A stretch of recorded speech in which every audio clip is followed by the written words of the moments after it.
আসসালামু আলাইকুম। আশা করি সবাই ভালো আছেন। আজকের ভিডিওতে আমি আলোচনা করব ক্যালসিয়াম ডেফিসিয়েন্সি এবং এর কনসিকোয়েন্স সম্পর্কে। অর্থাৎ ক্যালসিয়াম যদি ঘাটতি হয় তাহলে আমাদের বডি আসলে কী কী ধরনের প্রবলেম শো করতে পারে এবং এটা আমরা কোথা থেকে পাবো, ক্যালসিয়ামের সাপ্লাইটা আমরা কোত্থেকে পেতে পারি এবং এটা ডেইলি লিমিট আমাদের কীরকম, এই বিষয়টা নিয়ে আমি আজকে আলোচনা করব। তো সাথেই থাকবেন। প্রথমে জেনে নেই আসলে ক্যালসিয়ামটা কি। ক্যালসিয়াম হচ্ছে আসলে আমাদের বডিতে একটা গুরুত্বপূর্ণ একটা মিনারেল। বিগত 2-3টা ভিডিওতে আমি ভিটামিন এবং মিনারেল নিয়ে ভিডিওগুলো বানানো হচ্ছে। 31 নম্বর ভিডিওটা যেমন ছিল ভিটামিন ডি সম্পর্কে, তার আগের ভিডিওটাও ছিল আমাদের আপনার আয়রন সম্পর্কে। তো সামনে আরও ভিডিও থাকবে অন্যান্য ভিটামিন সম্পর্কে, অন্যান্য মিনারেল সম্পর্কেও থাকবে। তো আশা করি সাথেই থাকবেন এবং এখানে যে গুরুত্বপূর্ণ ইনফরমেশনগুলো শেয়ার করা হয় সেটা থেকে আপনারা আশা করি উপকৃত হবেন। তো ক্যালসিয়াম হচ্ছে একটি মিনারেল। এটা খুবই গুরুত্বপূর্ণ একটা মিনারেল। এটা মূলত আমাদের কি বলে শক্ত স্ট্রাকচার, বডিতে যে স্ট্রাকচারগুলো আছে বিশেষ করে হাড়, দাঁত, সেগুলোকে দৃঢ় রাখার জন্য এই ক্যালসিয়ামের গুরুত্ব অপরিসীম। এই ক্যালসিয়াম যদি আমাদের বডিতে কমে যায় বা ঘাটতি হয় তখন আসলে আমাদের যেই প্রবলেমগুলো শো করবে তার মধ্যে প্রধান হচ্ছে যে আমাদের নখগুলো দেখবেন যে নখ ভেঙে যাচ্ছে, ব্রিটল হয়ে যাচ্ছে। তারপর হচ্ছে মাসেল ক্র্যাম্পিং হবে। এই ক্যালসিয়াম যদি কমে যায় তাহলে আপনার ফিউচারে হার্টের দুর্বলতা আসতে পারে, হার্টের মাসেলগুলো দুর্বল হয়ে যাবে, তার মানে কি হার্ট অ্যাটাকেরও একটা চান্স থাকবে। এছাড়া হচ্ছে দাঁতে প্রবলেম হবে, ডেন্টাল প্রবলেম হবে, তো দাঁত ভেঙে যেতে পারে, দাঁত ভেঙে যাবে। এগুলো হচ্ছে প্রধান প্রবলেম। এছাড়া আরও কিছু প্রবলেম আছে, যেমন এর আগের ভিডিওতে ভিটামিন ডিতেও ছিল যেমন কিছু কমন প্রবলেম। রিকেটস ছিল, যেটা হচ্ছে বাচ্চাদের মূলত হয়। আপনারা জানেন যে বাচ্চাদের বোন বা হাড়টা আসলে নরম করে ফেলে বা নরম হয়ে যায়, যার জন্য বাঁকা হয়ে যায়। এছাড়া হচ্ছে অস্টিওপেনিয়াটা হচ্ছে যে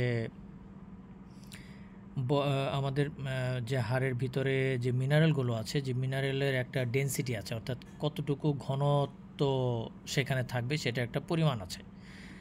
তো এই ঘনত্বটা, মিনারেল ডেনসিটিটা মানে অ্যাজ ইউজুয়ালি যেরকম থাকার কথা তার থেকে কমে যায়। হ্যাঁ, এবং আরেকটা ইম্পর্টেন্ট ব্যাপার হচ্ছে অস্টিওপোরোসিস।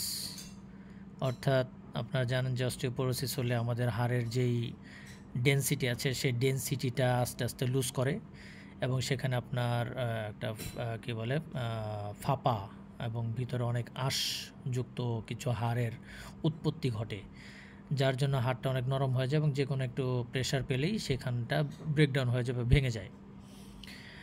এখন আসি যে আমরা এটা কোথেকে পাবো। এটা আমরা পাবো হচ্ছে স্যামন ফিশ বা স্যামন মাছ থেকে আমরা পাবো।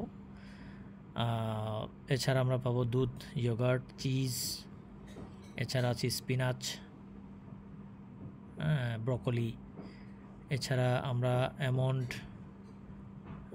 বা বাদাম যেটাকে বলি আমরা, চিয়া সিড বাজারেই পাওয়া যায়, সিসেম, তিল, এগুলো থেকে আমরা পাবো। এছাড়া আমরা কিছু ফল আছে, যেমন হাতের কাছেই ফল এগুলো অ্যাভেলেবল, যেমন অরেঞ্জ বা কমলা। এছাড়া হচ্ছে তিন ফল, অবশ্যই সেটা ড্রাইড বা শুকনা, তিন ফল থেকে আমরা পেতে পারি।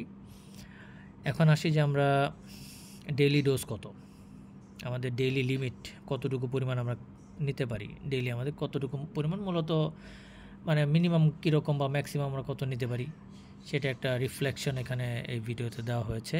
তা সেখানে দেখতে পাচ্ছেন যে বয়স 1 থেকে 18 বা জন্মের পর থেকে অ্যাডাল্ট হওয়া পর্যন্ত মোটামুটি রিকমেন্ডেড ডোজ হচ্ছে 2500 মিলিগ্রাম থেকে 3000 মিলিগ্রাম, অর্থাৎ 2.5 গ্রাম থেকে 3000 গ্রাম। যাদের বয়স 19 থেকে 50 তাদের জন্য 1000 থেকে 2500, 1000 থেকে 2500। এখানে ডোজটা একটু কমানো হয়েছে, কারণ এই পর্যায়ে আসলে স্বাস্থ্যের আসলে অনেক অবনতি হয়, বিভিন্ন কারণে অবনতি হয়। বাংলাদেশে পার্সপেক্টিভে যদি বলি, বিভিন্ন কারণে অবনতি হয় এবং সেখানে হার্টের একটা ব্যাপার থাকে। আমি আগেই বলেছি ক্যালসিয়াম হার্টের একটা গুরুত্বপূর্ণ একটা উপাদান হার্টটাকে সচল রাখার জন্য। আর যাদের বয়স হচ্ছে 51 উপরে, অর্থাৎ 50-এর উপরে বা 51-এর উপরে, তাদের জন্য রিকমেন্ডেড ডোজ হচ্ছে 1200 থেকে 2000 ম্যাক্সিমাম ডেইলি। 19 থেকে 50 যাদের ডেইলি 2500 ম্যাক্সিমাম। হ্যাঁ, তো এই ব্যাপারগুলোই মোটামুটি আজকে ভিডিওর এই পর্যন্তই থাকবে। সামনে আরও মিনারেল নিয়ে আমি আরও ভিডিও নিয়ে উপস্থিত হব আপনাদের সাথে। এবং সবচেয়ে ইম্পর্ট্যান্ট যে মেসেজটা এই ভিডিওর একবার লাস্টে দেওয়া হয়েছে সেটা একটু দেখেন, যে নোটে, যে অবশ্যই কনসাল্ট করবেন আপনার ফার্মাসিস্ট। অবশ্যই সে যেন অবশ্যই এ গ্রেড ফার্মাসিস্ট হয়, যারা অনার্স করেছে, মাস্টার্স করেছে, এবং ডক্টরদের সাথে যে কোনো ওষুধ সম্পর্কিত বিষয়ে ফার্মাসিস্ট এবং আপনার যে ডক্টর আছে তাদের সাথে কনসাল্ট করে নেবেন।